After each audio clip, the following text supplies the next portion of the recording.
British Columbia, but especially coastal British Columbia and Vancouver Island, is the home to over 1,000 documented cave systems, and there are a lot more that have not yet been discovered and are being discovered all the time.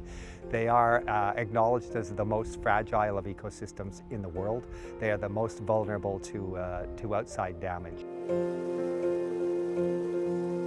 In any jurisdiction on Earth where caves are found, they're known as among the most charismatic natural features. And few people realize that Vancouver Island is really the capital of caves and karst systems in the country. It's called karst topography, that's K-A-R-S-T. And many people haven't heard the term, but it's a sort of a rolling landscape of topography where sinkholes are prevalent in many places. And in these areas, it's often the best area for old-growth forests too, because the landscape itself is perfect for, say, the big cedars to get a grip on. The root systems can get a grip there. There's nutrients in the ground. It's high nutrient area always around these karst and cave systems. That's really clear water. You almost can't even see where it starts. That's my first cave on Vancouver Island that I've actually been to.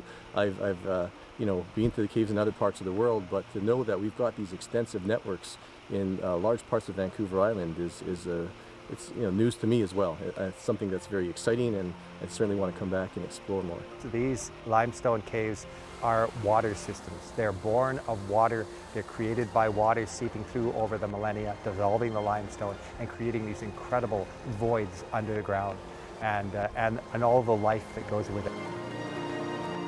Caves are really an understudied ecosystem in this part of the world and in many parts of the world. So, there's different kinds of crickets and insects and various kinds of arthropods. I'm sure if there was further study, you'd find all types of weird creatures not known to science. Those that inhabit the further reaches of a cave are very unique species. Often there's little salamanders, there's creatures that are sometimes almost transparent.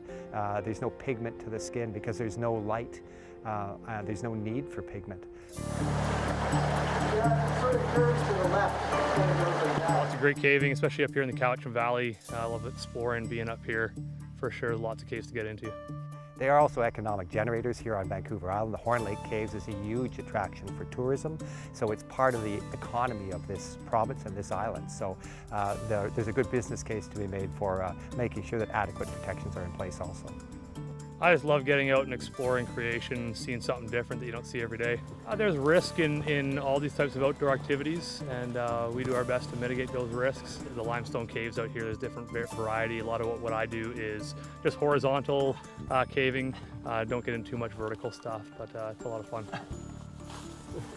It's not just the geological and biological importance of these caves, but to many people, First Nations that predate contact, these caves have significance that spans back a long time. You've got caves being clogged up. You've had industry actually deliberately destroying caves in some areas, like in the Greater Victoria area. There's been some very prominent examples, and legislation specifically protecting these exceptional natural features is long overdue. So I reintroduced the Cave Protection Act this year.